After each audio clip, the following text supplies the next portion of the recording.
साड़ी पर जूस गिरा था और मैं नहाने गई थी। तुम चने कुकर पर चढ़ा करके मेरे पास आई थी। तब रसोड़े में कौन था? मैं थी, तुम थी, मैं थी, तुम थी। कौन था रसोड़े? नमस्कार दोस्तों, the news guide YouTube channel पर आपका स्वागत है। दोस्तों, आज हम बात करेंगे अपने भारत में गिरती हुई पत्रकारिता की। अपने देश में जिस तरीके से पत्रकारिता पिछले दिनों में गिरी है, शायद ही और कोई ऐसा देश हो कि इतनी तेजी से पत्रकारिता नीचे गिर रही है। पत्रकारिता को लोकतंत्र का चौथा स्तंभ कहा जाता है, लेकिन जिस तरीके से पत्रकारिता हो गई है, जिस तरीके की पत्रकारिता हो रही है, वो बहुत ही घटिया एक किस्म की पत्रकारिता आप कह सकते हैं। जो रैंक होती है, वैश्विक रैंक होती है, मीडिया के इंडेक्स होता है, उसमें भी लगातार इंडिया का स्थान घटता ही जा रहा है। आपको बता दें कि आप इस समय टीवी न्यूज़ चैनलों पे देखेंगे कि किस तरीके से एक एजेंडा तैयार किया जाता है और पूरा जो खेल है वो सिर्फ टीआरपी के लिए है, और उसके टीआरपी के साथ साथ एक जो सरकार है उसके पक्ष में खबरें चलाने का है। अगर कोई खबर ऐसी होती है जो सरकार पर सवाल खड़े करती है तो उसको दबा दिया जाता है। आप आजकल न्यूज़ चैनलों में देखेंगे कि वो सारी खबरें जो आम जनता के इशू होते थे, उनकी समस्याएं होती थी, उन पर कोई चर्चा नहीं होती।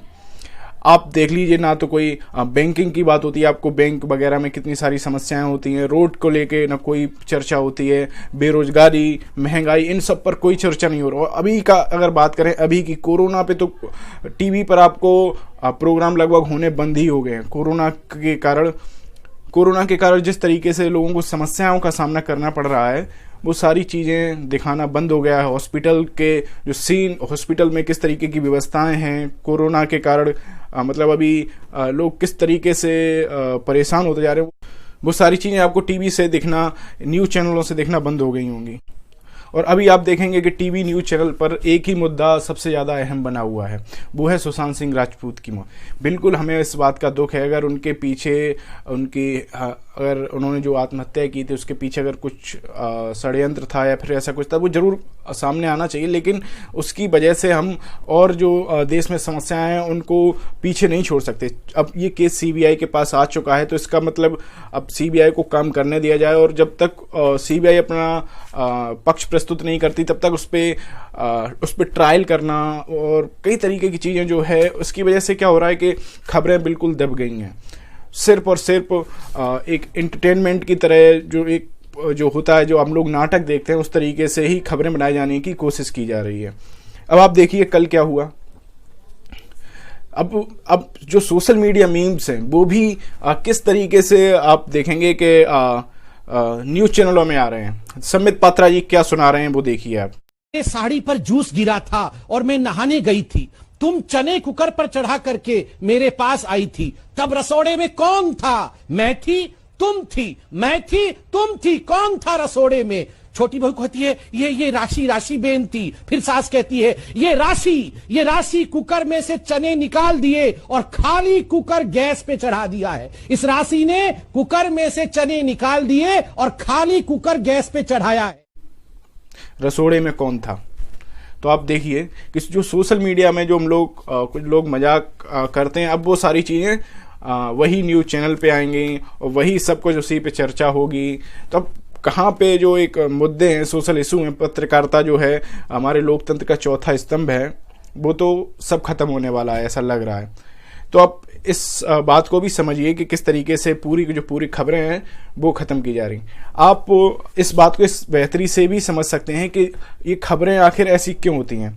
तो ये एक सुधीर चौधरी का एक वीडियो है, शायद आपने देखा हो, जिसमें वो बताते हैं कि हम अब ऑफिस में ऐसा कंटेंट तैयार करते हैं जो हमारी रेटिंग्स बढ़ाए। लोग जिसे ज़्यादा देखना पसंद करते हैं, अगर वो क्राइम देखना पसंद करते हैं तो क्राइम हम दिखाएंगे, एंटरटेनमेंट देखना पसंद करते हैं तो एंटरटेनमेंट दिखाएंगे, क्योंकि जिससे उनकी रेटिंग बढ़ेंगी, और रेटिंग बढ़ेंगी तो उन्हें ऐड ज़्यादा मिलेंगे, विज्ञापन ज़्यादा मिलेंगे, और इससे उनका ज़्यादा मुनाफा होगा। और वो ये साफ साफ कह रहा है कि सुधीर चौधरी साफ साफ कह रहा है कि हमारा कोई, आप ये सोचो कि जनता से जुड़ा हो, जनता के हित की खबरें हो, ऐसा कुछ नहीं है। हम तो केवल अपने फायदे के लिए कर रहे हैं, जिससे हमारा बिजनेस मॉडल ज़्यादा सक्सेस हो।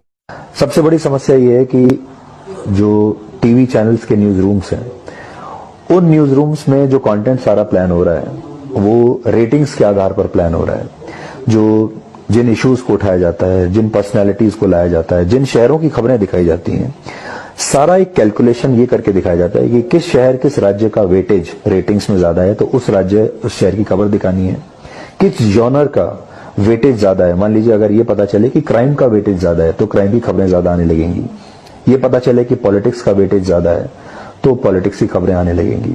यानी जो कुल मिलाकर जो कंटेंट प्लान हो रहा है वो इस कैलकुलेशन के साथ प्लान हो रहा है, इस गणित के साथ प्लान हो रहा है कि ये कंटेंट दिखाने के बाद हमें क्या रेटिंग मिलेगी। तो कहीं ना कहीं एक डिसऑनेस्टी है। डिसऑनेस्टी है कि हम जो जर्नलिज्म कर रहे हैं या हम जो कंटेंट बना रहे हैं वो लोगों के लिए नहीं बना रहे, हम अपने बिजनेस मॉडल के लिए उस कंटेंट को बना रहे हैं। और अगर हमें ज्यादा रेटिंग मिलेगी तो हमें ज्यादा विज्ञापन मिलेंगे, तो हमें ज्यादा पैसा मिलेगा। पूरा जो आइडिया है, जो इकोसिस्टम है न्यूज चैनल का, वो ये है। तो इस इकोसिस्टम में ही कहीं ना कहीं बेईमानी छुपी हुई है। इसीलिए बहुत सारे जो लोग हैं वो न्यूज चैनल के साथ अपने आप को कनेक्ट करके नहीं देखते। उनको ये लगता है कि आज भी जो खबर हम देखना चाहते हैं वो न्यूज चैनल्स नहीं दिखा रहे हैं। और ये एक बहुत बड़ा कारण है कि सारे न्यूज चैनल आपको एक जैसे दिखते हैं। जो पूरी पत्रकारिता है वो बिजनेस में बदल गई है। ना कि आप सोचिए कि ये हमारे जो लोगों के मुद्दे हैं वो सामने आएंगे, ऐसा कुछ नहीं है। वो सारी चीज़ें खत्म हो चुकी हैं। गणेश शंकर विद्यार्थी का नाम आपने सुना होगा, तो हो सकता है आपको थोड़ी बहुत बातें ये लगता हो कि हम गणेश शंकर विद्यार्थी के जैसी पत्रकारिता देखेंगे। और कई तरीके के ऐसी उनकी पत्रकारिता की वजह से ही जो सरकार थी, जो अंग्रेजों की जो सरकार थी, अंग्रेज थे, उनका जो सिस्टम था वो हिल गया था। तो दोस्तों हमें और आपको ही अब ये तय करना है कि हम क्या देखना चाहते हैं। वैसे तो ये अब हाथ से निकल चुकी है बात, क्योंकि पिछले लगभग 6 साल से ये सारी चीज़ें हर कोई बोल रहा है। आपको हो सकता है जो अच्छे अच्छे पत्रकार हैं, जो कुछ गिने चुने पत्रकार बचे हैं, वो भी आपको यही बातें बताते हैं। लेकिन अब ये सारा सिस्टम खत्म हो चुका है। अब पत्रकारिता केवल यही होगी, जैसे कि आपने देखा कि संबित पात्रा, रसोड़े और ये जो नाटक के मीम हैं, यही सारी चीज़ें बची हैं। वैसे भी टीवी पर मुद्दों की तो बात बिल्कुल ख़त्म ही होती जा रही है। और जो हमारे देश में विपक्ष है कांग्रेस, वो भी अपना काम सही से नहीं कर पा रहा है। तो अब जो है कहीं ना कहीं जनता जो है, अगर वो जागरूक हो जाए, हम कोशिश करें कि खुद से हम जागरूक हो जाएं, हम उन खबरों को देखना पसंद करें जो हमारे मतलब की हों, जो जनता के हित की हों, तो हो सकता है कि आगे आने वाले दिनों में कोई बदलाव देखने को मिले। लेकिन ऐसा होता दिख नहीं रहा है, ऐसा संभव नहीं लगता है, क्योंकि जो जिस तरीके से मानसिकता में हमारी भर दी गई है, जो लोगों के मन में एक कचरा सा भर दिया गया है, अब लोग उसी में ही सीमित, उन्हें अपनी समस्याएं नहीं दिख रही, आसपास के जो घटनाएं हैं वो नहीं दिख रही। अब ये खबर आ रही है लखीमपुर खीरी से, सोशल मीडिया पर वायरल हो रही है, जहां पर एक बच्ची का, जो 13 साल की शायद बच्ची थी, उसके साथ बहुत ही बर्बरता की गई है, जघन्य अपराध हुआ है उसके साथ। अब देखिए किस तरीके से ये घटनाएं बढ़ रही हैं, लेकिन इस पर आपको टीवी पर कोई डिबेट नहीं दिखेगी और ना ही कोई चर्चा करता हुआ दिखेगा। ये आपको सोशल मीडिया के माध्यम से ही कहीं से मिल जाती हैं ये न्यूज़ें, तब आप उन चीज़ों को देखते हैं। वरना जो इशू हैं वो सारे खत्म होते जा रहे हैं। तो वैसे तो माहौल ऐसा है कि अब सोशल मीडिया हो चाहे कुछ भी हो, लोग सिर्फ एंटरटेनमेंट के लिए ही देखते हैं। लोगों को लड़ते हुए देखना, उठापटक हो जाए, उसी में मज़ा आता है। तो अब वो टीवी वाले भी वही दिखाते हैं। अब ये देखिए रोहित सरदना क्या कह रहा है कि जब आप खुद देखिए कि एंटरटेनमेंट अगर आप चाहोगे तो एंटरटेनमेंट ही मिलेगा, हम आपको न्यूज़ क्यों दिखाएंगे। लेकिन मेरा मानना यह है कि आज की तारीख में कहीं जर्नलिज्म है नहीं। हमें जब पढ़ाते थे तो कहते थे आइस, यानी कि इंफॉर्मेशन, कम्युनिकेशन, एंटरटेनमेंट।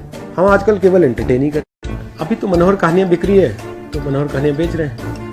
जिस दिन लगने लगेगा कि भाई मनोहर कहानियां से लोगों का मन उब गया, अब लोगों को प्रतियोगिता दर्पण चाहिए, तो उस दिन प्रतियोगिता दर्पण लाएंगे। अभी तो चल रहा है जो चल रहा है। वाह क्या सीन है। तो आप खुद समझिए, और पत्रकारिता जो चल रही है उसके प्रति आप क्या सोचते हैं, हमें कमेंट बॉक्स में बताइए। आपको क्या लगता है कि जो पत्रकारिता है आने वाले दिनों में आपको गुंजाइश लग रही है, क्या कुछ सुधरेगा? अब देखिए कि किस तरीके से एक पूरा इवेंट तैयार किया जाता है हर चीज़ को। नरेंद्र मोदी मोर को दाने खिला रहे हैं। अब ये क्या पत्रकारिता रही आज की। मतलब इतना हाहाकार मचा है देश में कोरोना को लेके, बाढ़ को लेके, लेकिन वो खबरें आपको कहीं नहीं दिखेंगी। आपको दिखेगा, सुशांत सिंह राजपूत से संबंधित बातें दिखेंगी, और हो सकता है प्रधानमंत्री कुछ नई चीज़ एक्टिविटी करते हुए दिखें, वो आपको एकदम बहुत ही बड़े एकदम ऐसा दिखाया जाएगा, पता नहीं उन्होंने क्या कर दिया, वो डेली के डेली यही चलने वाला है। तो आप तय कीजिए कि आप कहाँ जा रहे हैं, और ये जो आपके आसपास जो मीडिया है आपको कहाँ पहुँचा रहा है, और आपका जो आसपास की खबरें हैं कि आप तक पहुँच रही हैं सही से, जो ज़रूरी खबरें वो पहुँच रही हैं। तो आप तय कीजिए और कोशिश कीजिए सवाल पूछने की। धन्यवाद।